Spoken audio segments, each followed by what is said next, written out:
4 business ideas for 2025. ಇದು 2025 ಮಾತ್ರವಲ್ಲ, ಇನ್ನು 5 ವರ್ಷ ಹೋದ್ರೂ ಕೂಡ ಸಖತ್ ಪ್ರಾಫಿಟಬಲ್ ಬಿಸ್ನೆಸ್. ಈ 4 ಬಿಸ್ನೆಸ್ ಇವತ್ತಿಗೂ ಕೂಡ ಟ್ರೆಂಡಿಂಗ್ ಬಿಸ್ನೆಸ್. ನಾಚಿಗೆ ಗೀಚ್ಗೆ ಊರಿಂದ ಆಚೆಗೆ ಅಂತ ನಾವೇನು ಹೇಳ್ತೀವಿ, ನಾನು ಇಲ್ಲಿ ಸೇಲ್ ಮಾಡಬೇಕಾ, ನಾನು ಇಲ್ಲಿ ಇಡಬೇಕಾ, ಇಲ್ಲಿ ನೋಡಬೇಕಾ, ಇಲ್ಲಿ ಓಡಾಡಬೇಕಾ ಅಂತ ನೀವೇನಾದರೂ ಅಂಜಿಕೆ ಮಾಡಿದ್ರೆ ಈ ಬಿಸ್ನೆಸ್ನ ದಯವಿಟ್ಟು ಮಾಡಬೇಡಿ. ಬೆಳಗಿನ ಜಾವ 4:30-5 ಗಂಟೆಗೆ ಹೋಗ್ತಿರೋದ್ರೆ ಖಂಡಿತ ನೀವು ಮಾರ್ಕೆಟನ್ನು ಮಿಸ್ ಮಾಡಲೇಬೇಡಿ. ಇದನ್ನು ನೀವು ಕವರ್ ಮಾಡಿದ್ರೆ ನೀವು ಅತಿ ಹೆಚ್ಚು ಪ್ರಾಫಿಟಬಲ್ ಬಿಸ್ನೆಸ್ ಮಾಡ್ಬೋದು.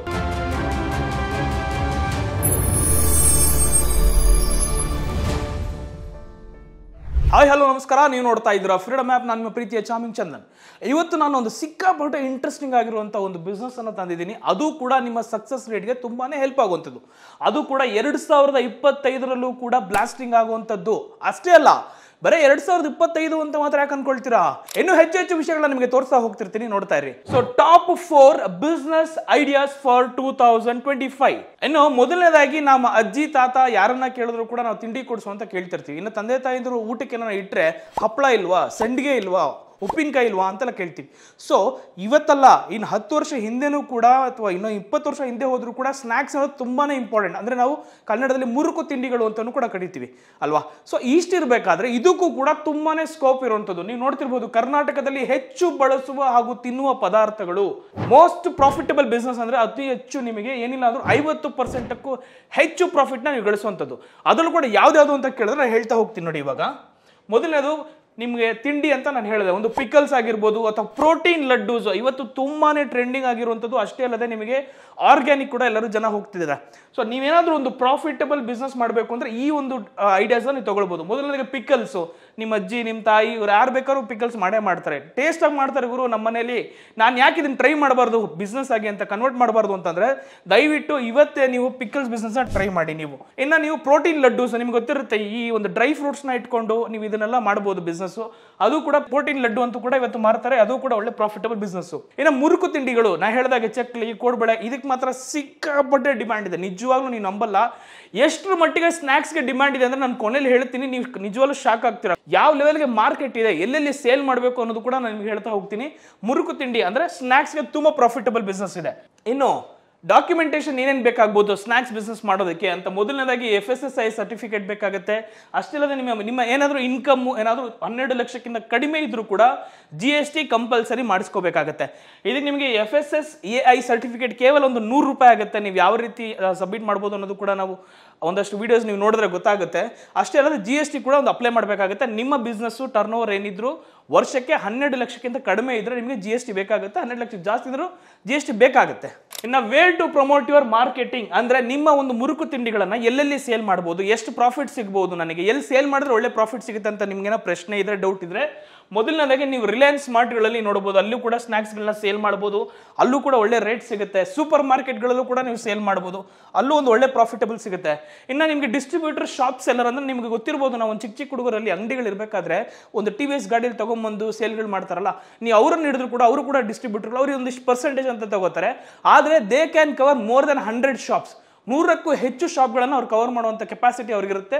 ಅಲ್ಲೂ ಕೂಡ ನೀವು ನಿಮ್ಮ ಒಂದು ತಿಂಡಿಗಳನ್ನು, ಸ್ನ್ಯಾಕ್ಸ್ಗಳನ್ನು, ಪಿಕಲ್ಸ್ಗಳನ್ನು, ಪ್ರೋಟೀನ್ ಲಡ್ಡೂಸ್ಗಳನ್ನು ನೀವು ಈಸಿಯಾಗಿ ಅವ್ರಿಗೆ ಕೊಟ್ಟರೆ ಅವರು ಕೂಡ ಸೇಲ್ ಮಾಡಿಕೊಡ್ತಾನೆ, ನೀವು ಕೂಡ ಹೋಗ್ಬೋದು. ನಿಮ್ಮಲ್ಲಿ FSSAI ಸರ್ಟಿಫಿಕೇಟು, GST ಎಲ್ಲ ಇದು ಅಂದರೆ ದಯವಿಟ್ಟು Reliance mart, super market, distributor, ನೀವು ಇನ್ನೂ ಕೂಡ ಬಸ್ ಸ್ಟ್ಯಾಂಡ್ಗಳಲ್ಲಿ ಸೇಲ್ ಮಾಡ್ಬೋದು. ಅಲ್ಲೂ ಕೂಡ ಸುಮಾರು ಶಾಪ್ಸ್ಗಳಿರುತ್ತೆ, ಅಲ್ಲೂ ಕೂಡ ನೀವು ಸೇಲ್ ಮಾಡ್ಬೋದು ಮೊದಲನೇದಾಗಿ. ಇನ್ನು ಎರಡನೇದು ರೈಲ್ವೆ ಸ್ಟೇಷನ್ಗಳಲ್ಲಿ ಒಂದಷ್ಟು ಶಾಪ್ಸ್ಗಳಿರುತ್ತೆ, ನೀವು ಅಲ್ಲೂ ಕೂಡ ಅದನ್ನು ಸೇಲ್ ಮಾಡಿದ್ರೆ ಒಳ್ಳೆ ಪ್ರಾಫಿಟ್ ಮಾಡ್ಬೋದು. ಇನ್ನು ನಿಮಗೆ ನಾನು ಆಗಲೇ ಹೇಳಿದೆ ಯಾವ ಲೆವೆಲ್ಗೆ ಒಂದು ಬಿಸ್ನೆಸ್ನ ಕೆಪಾಸಿಟಿ ಇದೆ ನಿಮಗೆ ಸ್ನ್ಯಾಕ್ಸ್ ಬಿಸ್ನೆಸ್ ಅಂದರೆ. Over all most important 19.5 to 22.4 ವರೆಗೂ ಸ್ನ್ಯಾಕ್ಸ್ನ ಇಂಡಿಯಾದಲ್ಲಿ ಅವೈಲಬಿಲಿಟಿ ಇದೆ. ಅಷ್ಟು ದೊಡ್ಡ ಮಾರ್ಕೆಟು. ನೀವು ಯೋಚನೆ ಮಾಡಿ, 22.4% ಅದು ಕಮ್ಮಿ ಅಲ್ಲ. ಸ್ನ್ಯಾಕ್ಸ್ ಬಿಸ್ನೆಸ್ಗೆ ಇವತ್ತಲ್ಲ, ಇನ್ನು 5 ವರ್ಷ ಹೋದರೂ ಕೂಡ ಸ್ನ್ಯಾಕ್ಸ್ ಬಿಸ್ನೆಸ್ಗೆ ನಿಮಗೆ ಹೆಚ್ಚು ಪ್ರಾಫಿಟಬಲ್ ಬಿಸ್ನೆಸ್ ಅಂತ ನಾನು ಇಲ್ಲಿ ತೋರಿಸ್ತೀನಿ. ಇನ್ನು ಸ್ನ್ಯಾಕ್ಸ್ ಬಿಸ್ನೆಸ್ ಓವರ್ ಆಲ್ ಇಂಡಿಯಾದಲ್ಲಿ 1799 ಕೋಟಿ ರೂಪಾಯಿ ಅಷ್ಟು ಮಾರ್ಕೆಟ್ ಇದೆ ಗೊತ್ತಾ, ಅಷ್ಟವರೆಗೂ ಸೇಲ್ ಆಗುತ್ತೆ. ಇನ್ನು 7.66% ಆನ್ಯುವಲಿ 2025ರಿಂದ 2029ವರೆಗೂ ರೀಚ್ ಆಗುವ ಕೆಪಾಸಿಟಿ ಒಂದು ಸ್ನ್ಯಾಕ್ಸ್ ಬಿಸ್ನೆಸ್ ಇದೆ. ಅಂದ್ರೆ ನೀವು ನೋಡಬಹುದು, ರೀಚಿಂಗ್ ಆದ್ರೆ 4260 ಕೋಟಿ ರೆವೆನ್ಯೂ ಜನರೇಟ್ ಮಾಡಬಹುದು 2029ರಷ್ಟರಲ್ಲಿ. ಅಂದ್ರೆ ಸ್ನ್ಯಾಕ್ಸ್ ಬಿಸ್ನೆಸ್ಗೆ ಅಷ್ಟು ಲೆವೆಲ್ಗೆ ಡಿಮ್ಯಾಂಡ್ ಇದೆ ಅನ್ನೋದನ್ನ ನಾನು ಎಕ್ಸಾಂಪಲ್ ಕೂಡ ತೋರಿಸಿದೆ. ಅದಕ್ಕೆ ನಿಮ್ಗೆ ಹೇಳಿದೆ ಕೊನೆಯಲ್ಲಿ ವೇಟ್ ಮಾಡಿ ಅಂತ. ಒಂದು ಮಂತ್ ಅಲ್ಲಿ ಸರಾಸರಿ ಒಬ್ಬ ಮನುಷ್ಯ ಮನುಷ್ಯ 2.5 kg ಅಷ್ಟು ಸ್ನಾಕ್ಸ್ ನ ಕನ್ಸ್ಯೂಮ್ ಮಾಡ್ತಾನೆ ಅನ್ನೋದು ಕೂಡ ಒಂದು ರಿಪೋರ್ಟ್ ಇದೆ. ಅಷ್ಟೇ ಅಲ್ಲ, ನಾವು ಇಂಡಿಯಾಗೆ ಮತ್ತೆ US ಗೆ ಕಂಪ್ಯಾರಿಸನ್ ಮಾಡಿದ್ರೆ ಈಗ US ಅವರು 5,300 ಕೋಟಿ ಅಷ್ಟು ರೆವಿನ್ಯೂ ಜನರೇಟ್ ಮಾಡ್ತಿದ್ರೆ ಕೇವಲ ಒಂದು ಸ್ನಾಕ್ಸ್ ಬಿಸ್ನೆಸ್ ಅಂದ್ರೆ ನೀವು ನಂಬಲೇಬೇಕು. ನಮ್ಮ ಇಂಡಿಯಾದಲ್ಲೂ ಕೂಡ ಅದೇ ಲೆವೆಲ್ಗೆ ಮಾರ್ಕೆಟ್ ಇದೆ. ನೀವು ಶುಚಿ ಹಾಗೂ ರುಚಿ ಇವೆಲ್ಲವನ್ನೂ ಕೊಟ್ಟರೆ ನಿಜವಾಗ್ಲೂ ಖಂಡಿತ ನಿಮ್ಮ ಬಿಸ್ನೆಸ್ ಅಲ್ಲಿ ಸಕ್ಸಸ್ ಅನ್ನು ಕಾಣ್ತೀರಿ. ಇನ್ನು ಎರಡನೇ ಪಾಯಿಂಟು, ನಾಚಿಗೆ ಗೀಚ್ಗೆ ಊರಿಂದ ಆಚೆಗೆ ಅಂತ ನಾವೇನು ಹೇಳ್ತೀವಿ, ನಾನು ಇಲ್ಲಿ ಸೇಲ್ ಮಾಡಬೇಕಾ, ನಾನು ಇಲ್ಲಿ ಇಡಬೇಕಾ, ಇಲ್ಲಿ ನೋಡಬೇಕಾ, ಇಲ್ಲಿ ಓಡಾಡಬೇಕಾ ಅಂತ ನೀವೇನಾದರೂ ಅಂಜಿಕೆ ಮಾಡಿದ್ರೆ ಈ ಬಿಸ್ನೆಸ್ನ ದಯವಿಟ್ಟು ಮಾಡಬೇಡಿ. ಈ ಬಿಸ್ನೆಸ್ ನಿಮ್ಮ ಕೈಲಿ ಆಗಲ್ಲ. ನಾನು ಎಲ್ಲವನ್ನೂ ಎದುರಿಸಿ ನಿಲ್ತೀನಿ, ನಾನು ಬಿಸ್ನೆಸ್ಸಲ್ಲಿ ಸ್ಟ್ರಾಟಜಿ ಯೂಸ್ ಮಾಡ್ತೀನಿ, ನನಗೆ ಐಡಿಯಾ ಇದೆ, ನಾನು ಮಾಡ್ತೀನಿ, ನಾನು ಮಾಡಬಲ್ಲೆ ಅಂತ ಇದ್ದರೆ ದಯವಿಟ್ಟು ಈ ಒಂದು ಸ್ನ್ಯಾಕ್ಸ್ ಬಿಸ್ನೆಸ್ಸು ನಿಮಗೋಸ್ಕರನೇ. ಯಾವ ಲೆವೆಲ್ಗೆ ಸೇಲ್ ಮಾಡಬೇಕು, ಹೆಂಗೆ ಸೇಲ್ ಮಾಡ್ಬೋದು, ಎಲ್ಲೆಲ್ಲಿ ಸೇಲ್ ಮಾಡ್ಬೋದು ಅನ್ನೋದು ಕೂಡ ತೋರಿಸಿದ್ದೀನಿ ನಿಮಗೆ. ಇದರಲ್ಲಿ ಅಪ್ ಟು 50% ಆಫ್ ಪ್ರಾಫಿಟ್ನ ನೀವು ನೋಡ್ಬೋದು. ಇನ್ನು ಎರಡನೇ ಬಿಸ್ನೆಸ್ಸು ಬ್ರೇಕ್ಫಾಸ್ಟ್ ಬಿಸ್ನೆಸ್ ಅಥವಾ ಸ್ಟ್ರೀಟ್ ಫುಡ್ ಬಿಸ್ನೆಸ್ ಅಂತ ಕರಿತೀವಿ. ಇದರಲ್ಲಿ ನೋ ಹೈ ಬಜೆಟ್ ಇನ್ವೆಸ್ಟ್ಮೆಂಟ್ ಅಂತ ಕೂಡ ನಾನು ಹೇಳಿದ್ದೀನಿ. ಹೆಂಗೆ ನೀವು ನೋ ಹೈ ಬಜೆಟ್ ಅಂತ ಹೇಳ್ತೀರಾ ಅದನ್ನು ಕೂಡ ಹೇಳ್ತೀನಿ ನೋಡಿ. ಇದಕ್ಕೆ ಮಾರ್ಕೆಟಿಂಗ್ ತುಂಬಾ ಇಂಪಾರ್ಟೆಂಟ್ ಆಗುತ್ತೆ. ನೀವು ಅಂದ್ರೆ ಬಾಯಿ ಮಾತು ಅಂತ ನಾವು ಕರಿತೀವಿ, ಅಲ್ಲಿ ಚೆನ್ನಾಗಿ ಮಾಡ್ತಾರೆ, ಇಲ್ಲಿ ಚೆನ್ನಾಗಿ ಮಾಡ್ತಾರೆ ಅಂತಲ್ಲ, ಅದು ತುಂಬಾ ಇಂಪಾರ್ಟೆಂಟ್ ಆಗುತ್ತೆ. ಈಗ ಒಂದು ಎಕ್ಸಾಂಪಲ್ ನಾವು ಮೋಮೋಸ್ ಅನ್ನ ತಗೊಳ್ಳೋಣ. ಈಗ ಒಂದು ಎಕ್ಸಾಂಪಲ್, ಇವಾಗ ಟ್ರೆಂಡಿಂಗ್ ಮೋಮೋಸ್ಗಳು, ಎಲ್ರಿಗೂ ಕೂಡ ಮೋಮೋಸ್ ಅಂದ್ರೆ ತುಂಬಾ ಇಷ್ಟ ಆಗುತ್ತೆ. ಅದಕ್ಕೆ ಎಷ್ಟು ಇನ್ವೆಸ್ಟ್ಮೆಂಟ್ ಬೇಕಾಗುತ್ತೆ ಅಂತ ಹೇಳ್ತೀನಿ. ನೀವು ಒಂದು ಸ್ಟೂಲ್ ತಗೋಬೇಕಾದ್ರೆ ಒಂದು 300 ರೂಪಾಯಿ ಬೇಕಾಗುತ್ತೆ. ಟೇಬಲ್ ತಗೊಂಡ್ರೆ ಒಂದು 1000 ರೂಪಾಯಿ ಪ್ಲಸ್ ಐಟಮ್ಸ್ಗಳು, ನೀವು ಮೈದಾ ಹಿಟ್ಟು, ತರಕಾರಿ, ಕ್ಯಾರೆಟು, ಒಂಚೂರು ಚಿಕನ್ ಅಂತೆಲ್ಲ ತಗೊಂಡ್ರೆ ಒಂದು 1000ದಿಂದ 1500 ರೂಪಾಯಿ ಇನ್ವೆಸ್ಟ್ ಮಾಡಬೇಕಾಗುತ್ತೆ. ಇನ್ನೊಂದು ಅಂಬ್ರಲಾ, ಒಂದು ದೊಡ್ಡ ಛತ್ರಿ ಕೊಡೆ ಬೇಕಾಗುತ್ತಲ್ಲ, ಅದನ್ನ ನೀವು ಪರ್ಚೇಸ್ ಮಾಡಿದ್ರೆ ಅದೊಂದು 500 ರೂಪೀಸ್ ಬೇಕಾಗುತ್ತೆ. ಇನ್ನು ಸ್ಟೀಮರು, ನೀವು ಮೊಮೋಸ್ಗೆ ಯೂಸ್ ಮಾಡೋಕ್ಕೆ ಸ್ಟೀಮರ್ ಬೇಕೇ ಬೇಕಲ್ಲ, ಅದೊಂದು 1500 ಇಟ್ಕೊಳ್ಳಿ. ಇದೆಲ್ಲವನ್ನು ಹೀಟ್ ಮಾಡಿ ಅದನ್ನು ಮಾಡೋದಕ್ಕೆ ಸ್ಟವ್ ಬೇಕೇ ಬೇಕು. ಸೊ ಅದರಿಂದ 750 ರೂಪಾಯಿಂದ 1000 ರೂಪಾಯಿ ಅಂತ ಇಟ್ಕೊಳ್ಳಿ. ನೀವು ಇಷ್ಟನ್ನ ರೆಡಿ ಇದ್ದೀರಾ ನಾನು ಬಿಸ್ನೆಸ್ ಮಾಡೋದಕ್ಕೆ ಅಂದರೆ ಎಷ್ಟು ಪ್ರಾಫಿಟ್ ಮಾಡ್ಬೋದು ಒಂದು ಮೋಮೋಸ್ ಅಲ್ಲಿ ಅಂತ ತೋರಿಸ್ಕೊಡ್ತೀನಿ ನೋಡಿ ನಿಮಗೆ ಇವಾಗ. ಎಸ್, ಒಂದು ಮೈದಾ ಹಿಟ್ಟನ್ನು ಯೂಸ್ ಮಾಡಿಕೊಂಡ್ರೆ ಹತ್ರ ನಿಮಗೆ 40ರಿಂದ 50 ಮೋಮೋಸ್ ಅನ್ನ ಮಾಡಬಹುದು. ನೀವು ಒಂದು 1000 ರೂಪಾಯಿ ಇನ್ವೆಸ್ಟ್ ಮಾಡಿದ್ರೆ ಅಥವಾ 1500 ರೂಪಾಯಿ ಇನ್ವೆಸ್ಟ್ ಮಾಡಿದ್ದೆ ಆದರೆ ನೀವು ಈಸಿಯಾಗಿ 400ರಿಂದ 500 ರೂಪಾಯಿ ಪ್ರಾಫಿಟ್ ಮಾಡ್ಬೋದು. ಅಂದ್ರೆ ಒಂದು ಪ್ಲೇಟ್ಗೆ 5ರಿಂದ 6 ಪೀಸ್ ಅಂತ ನೀವೇನಾದ್ರೂ ಕನ್ಸಿಡರ್ ಮಾಡಿದ್ರೆ, ಒಂದು ಪ್ಲೇಟಲ್ಲಿ ಮೋಮೋಸ್ನ 5ರಿಂದ 6 ಕೊಡ್ತೀರಾ ಅಂದ್ರೆ 50 ರೂಪಾಯಿ ಅಂತ ಇಟ್ಕೊಳ್ಳೋಣ ಒಂದು ಪ್ಲೇಟ್ನ. ಸೊ ಡೈಲಿ ನಿಮಗೆ 50ರಿಂದ 60 ಪ್ಲೇಟ್ ಸೇಲ್ ಮಾಡಿದ್ರೆ ಸರಾಸರಿ ನಿಮಗೆ 2500ರಿಂದ 3000 ರೂಪಾಯಿ ರೆವಿನ್ಯೂ ಜನರೇಟ್ ಮಾಡ್ಬೋದು. ಜಸ್ಟ್ ನಾನು ಹೇಳ್ತಿರೋದು ನಿಮಗೆ 50ರಿಂದ 60 ಪ್ಲೇಟು.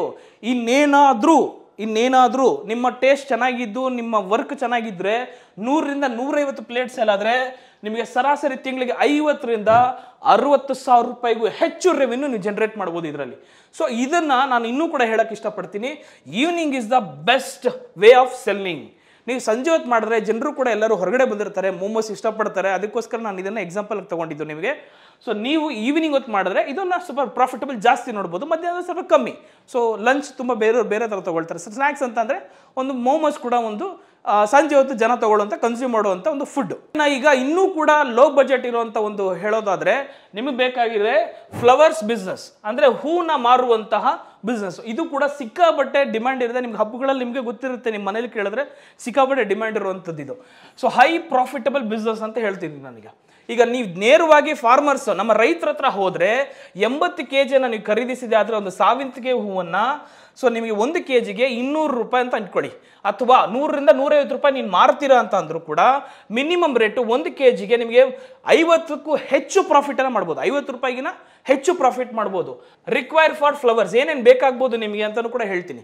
ಟೇಬಲ್ ಅಥವಾ ತಳ್ಳೋ ಗಾಡಿ ಇದ್ರೂ ಸಾಕು. ನೀವು ಏನೇ ಮಾಡಿದ್ರು ಕೂಡ ಡೈರೆಕ್ಟ್ ರೈತರಿಂದ ಪರ್ಚೇಸ್ ಮಾಡಿದ್ರೆ ನೀವು ಹೆಚ್ಚು ಪ್ರಾಫಿಟ್ ಅನ್ನ ನೋಡೋಕ್ಕಾಗೋದು. ನಾವು ಮಾರ್ಕೆಟ್ ಇದೆ ತಂದು ಪ್ರಾಫಿಟ್ ಮಾಡ್ತೀನಿ ಅಂದ್ರೆ ಇದೆ ಪ್ರಾಫಿಟ್, ನಾನು ಇಲ್ಲ ಅಂತ ಹೇಳಲ್ಲ, ಬಟ್ ಕಮ್ಮಿ ಲೆವೆಲ್ಗೆ ಪ್ರಾಫಿಟ್ ಸಿಗುತ್ತೆ ನಿಮಗೆ. ನೀವು ಲೋವೆಸ್ಟ್ ಪ್ರೈಸ್ ಅಂತ 50 ರೂಪಾಯಿ ಪರ್ kg ಇಟ್ಕೊಂಡ್ರು ಕೂಡ ನೀವು ಫಾರ್ಮರ್ಸ್ ಅಂತ ಪರ್ಚೇಸ್ ಮಾಡ್ತೀರಾ ಅಂದ್ರೂ ಕೂಡ 4000 ರೂಪಾಯಿ ಬೀಳುತ್ತೆ ಒಂದು 80 kgಗೆ. ಓಕೆನಾ? ಸೊ ನಿಮಗೆ 1 kg 100 ರೂಪಾಯಿಂದ 150 ರೂಪಾಯಿ ಅಥವಾ 200 ರೂಪಾಯಿವರೆಗೂ ಕೂಡ ಒಂದು ಡಿಮ್ಯಾಂಡ್ ಹೋದ್ರೆ ನಿಮಗೆ 50 ರೂಪೀಸ್ಗಿನ ಜಾಸ್ತಿ ಪ್ರಾಫಿಟಬಲ್ ಮಾಡ್ಬೋದು ಈಸಿಯಾಗಿ. 50 ರೂಪಾಯಿಗಿನ ಹೆಚ್ಚು ಪ್ರಾಫಿಟ್ ಮಾಡ್ಬೋದು. ಕೇವಲ ನಿಮಗೆ ಒಂದು ತಳ್ಳೋ ಗಾಡಿ ಅಥವಾ ಮನೆ ಮುಂದೆನೂ ಕೂಡ ನೀವು ಮಾರ್ಬೋದು. ತಳ್ಳೋ ಗಾಡಿ ಅಥವಾ ಟೇಬಲ್ ಇದ್ರೂ ಕೂಡ ನಿಮಗೆ ಒಳ್ಳೆ ಪ್ರಾಫಿಟ್ ಆಗಿರುವಂಥ ಬಿಸ್ನೆಸ್ ಇದು. ಇದು 3ನೇ ಬಿಸ್ನೆಸ್ ಐಡಿಯಾ. ಇನ್ನು 4ನೇ ಟಾಪಿಕ್ ಹೈ ಪ್ರಾಫಿಟಬಲ್ ಬಿಸ್ನೆಸ್. ಇವತ್ತು ನಾವು ಬೆಳಗ್ಗೆ ಎದ್ದಿದ ತಕ್ಷಣ ಬೇಕಾಗದೆ ನಮಗೆ ಕಾಫಿ, ಟೀ ಅಥವಾ ಗ್ರೀನ್ ಟೀ. ಸೊ ಇದನ್ನೇ ಇಟ್ಕೊಂಡು ನಿಮಗೊಂದು ರೆಡಿ ಮಾಡಿದ್ದೀನಿ. ಕಾಫಿ ಅಂಡ್ ಟೀ ಬಿಸ್ನೆಸ್ ಕೂಡ ನೀವು ಮಾಡಬಹುದು. ಹೇಗೆ, ಎಷ್ಟು ಎಲ್ಲ ಬೇಕಾಗುತ್ತೆ ಅಂತ ಹೇಳ್ತೀನಿ. ಕೇವಲ 1000 ರೂಪಾಯಿ ಇನ್ವೆಸ್ಟ್ಮೆಂಟ್ ಇದ್ರೆ 12 ರೂಪಾಯಿ ಮಾರ್ತೀರಾ ಅಂತ ಅಂದ್ರೆ ಟೀ ಕೂಡ ಬೇಕಾದ್ರೆ ಸೇಲ್ ಮಾಡ್ಬೋದು. 1 ಲೀಟರ್ ಹಾಲಿಗೆ 20 ಕಪ್ ಕಾಫಿನ ನೀವು ಈಸಿಯಾಗಿ ಮಾಡ್ಬೋದು. ಕಾಫಿ ಆರ್ ಟೀ 1 ಲೀಟರ್ ಹಾಲನ್ನ ಇಟ್ಕೊಂಡ್ರೆ ಇದಕ್ಕೆ ಒಂದು ಸ್ವಲ್ಪ ಕಾಫಿ ಪುಡಿ ಬೇಕಾಗುತ್ತೆ ಅಥವಾ ಟೀ ಪುಡಿ ಬೇಕಾಗುತ್ತೆ. ನಿಮಗೆ 1 ಕಪ್ ಕಾಫಿನ ಅಥವಾ ಟೀನ 15 ರೂಪಾಯಿಂದ 12 ರೂಪಾಯಿವರೆಗೂ ನೀವು ಸೇಲ್ ಮಾಡಿದ್ದೆ ಆದರೆ 15 ರೂಪಾಯಿ ಇಂಟು 20 ಅಂತ ಹಾಕಿದ್ರೆ 300 ರೂಪಾಯಿ, ಅಂದ್ರೆ 1 ಲೀಟರ್ಗೆ ನೀವು 300 ರೂಪಾಯಿ ಪ್ರಾಫಿಟ್ ಅನ್ನ ಮಾಡ್ತೀರಾ.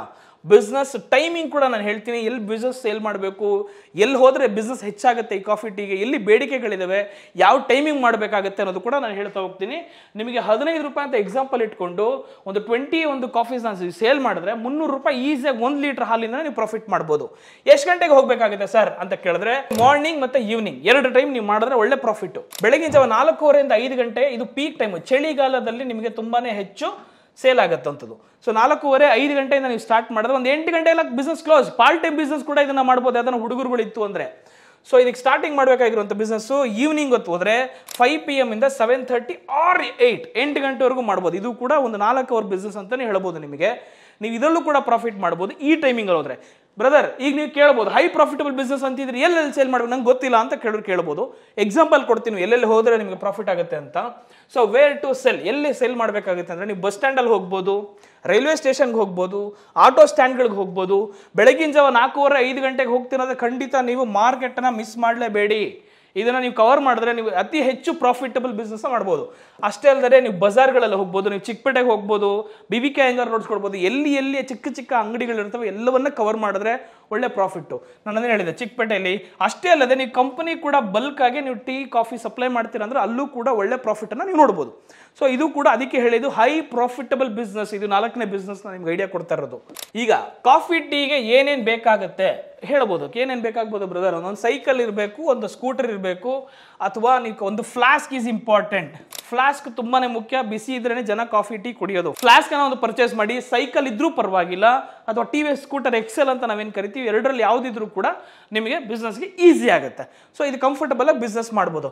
ಇದು 2025 ಮಾತ್ರವಲ್ಲ, ಇನ್ನು 5 ವರ್ಷ ಹೋದ್ರೂ ಕೂಡ ಸಖತ್ ಪ್ರಾಫಿಟಬಲ್ ಬಿಸ್ನೆಸ್. ಒಂದು ಫ್ಲವರ್ ಬಿಸ್ನೆಸ್ ಹೇಳ್ಕೊಟ್ಟಿದ್ದೀನಿ, ಅಥವಾ ಪ್ರೋಟೀನ್ ಲಡ್ಡು ಸ್ನ್ಯಾಕ್ಸ್ ಬಿಸ್ನೆಸ್ ಕೂಡ ಯಾವ ಲೆವೆಲ್ಗೆ ಇಂಡಿಯಾದಲ್ಲಿ ಮಾರ್ಕೆಟ್ ಇದೆ ಅನ್ನೋದನ್ನ ಹೇಳಿದ್ದೀನಿ. ಕಾಫಿ ಟೀ ಬಿಸ್ನೆಸ್ ಹೇಳಿದ್ದೀನಿ. ಅಷ್ಟೇ ಅಲ್ಲದ ಮುಖ್ಯವಾಗಿ ಫ್ಲವರ್ ಬಿಸ್ನೆಸ್ಸು.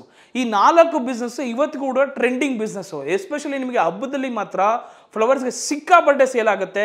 ಇನ್ನು ಈ ಕಾಫಿ ಟೀ ಬಿಸ್ನೆಸ್ ಹೋದ್ರೆ ಡೈಲಿ ರೊಟೀನ್ ನಿಮ್ಗೆ ಸಿಗುತ್ತೆ. ಫ್ಲವರ್ ಬಿಸ್ನೆಸ್ ಒಂದು 10 ರೂಪಾಯಿ ಕಮ್ಮಿ ಸಿಗ್ಬೋದು, ಅದೇ ಈ ಕಾಫಿ ಟೀ ಬಿಸ್ನೆಸ್ ಮಾತ್ರ ಫ್ಯಾಬ್ಯುಲಸ್ ಆಗಿ ಹೋಗುತ್ತೆ ನಿಮಗೆ. ಬೆಳಗಿನ ಜಾವ 4:15 5 ಗಂಟೆಗೆ ಹೋದ್ರೆ ಒಳ್ಳೆ ಬಿಸ್ನೆಸ್ ಮಾಡ್ಬೋದು. ಈ ವರ್ಷದಲ್ಲ, ಇನ್ನು 5 ವರ್ಷ ಹೋದ್ರೂ ಕೂಡ ಇದೇ ರೀತಿಯ ಒಂದು ಪ್ರಾಫಿಟಬಲ್ ಬಿಸ್ನೆಸ್ ನಾನು ನಿಮ್ಗೆ ತೋರಿಸ್ತಾ ಹೋಗ್ತಾ ಇರ್ತೀನಿ. ಇನ್ನೊಂದಷ್ಟು ಲೋ ಇನ್ವೆಸ್ಟ್ಮೆಂಟ್ ಅಂತ ನಾನು ಇದಕ್ಕೆ ಹೇಳಕ್ ಇಷ್ಟಪಡ್ತೀನಿ. ಇದನ್ನ ತುಂಬಾ ಕಮ್ಮಿ ಬಜೆಟ್, ಒಂದು 2-3 ಸಾವಿರ ಇದ್ರೂ ಕೂಡ ನೀವು ಲೋ ಬಜೆಟ್ ಅಲ್ಲಿ ನೀವು ಈ ಬಿಸ್ನೆಸ್ ಅನ್ನ ಮಾಡ್ಬೋದು ಈಸಿಯಾಗಿ. ಆದ್ರೆ ಶ್ರದ್ಧೆ ಇರಬೇಕು. ನಾಚಿಗೆ ಗೀಚಿಗೆ ಊರಿಂದ ಆಚೆಗೆ ಅಂತ ಸುಮ್ಮನೆ ಹೇಳಿಲ್ಲ ನಾನು ಇಲ್ಲೋಗಿ ಮಾಡ್ಬೇಕಾ, ರೋಡಲ್ಲಿ ನಿಂತ್ಕೋಬೇಕಾ, ಸೈಕಲ್ ತೊಗೊಂಡು ಹೋಗ್ಬೇಕಾ, ಎಕ್ಸೆಲ್ ತೊಗೊಂಡು ಹೋಗ್ಬೇಕಾ ಅಂತೆಲ್ಲ ಯೋಚನೆ ಮಾಡಿದ್ರೆ ಈ ಬಿಸ್ನೆಸ್ ದಯವಿಟ್ಟು ಮಾಡಬೇಡಿ, ಇದಾಗಲ್ಲ.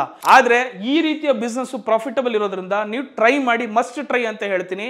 ಟಾಪ್ 4 ಬಿಸ್ನೆಸ್ ಈ ವರ್ಷದ ನಮ್ಮ ಫ್ರೀಡಮ್ ಆಪ್ ಅಲ್ಲಿ ಹೇಳಿರೋದು. ಸೊ ಇದೇ ರೀತಿ ಅತಿ ಹೆಚ್ಚು ಕೋರ್ಸ್ಗಳು ನಮ್ಮಲ್ಲೂ ಕೂಡ ಇದೆ ಫ್ರೀಡಮ್ ಆಪ್ ಅಲ್ಲಿ. ಕೇವಲ 399 ರೂಪಾಯಿ ನೀವು ಪರ್ಚೇಸ್ ಮಾಡಿದ್ರೆ 500ಕ್ಕೂ ಹೆಚ್ಚು ಕೋರ್ಸ್ಗಳಿದಾವೆ.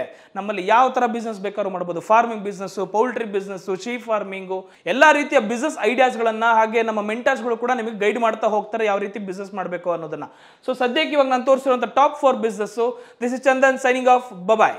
ಲೈಕ್ ಮಾಡಿ, ಶೇರ್ ಮಾಡಿ, ಕಮೆಂಟ್ ಮಾಡೋದನ್ನ ಮರಿಬೇಡಿ.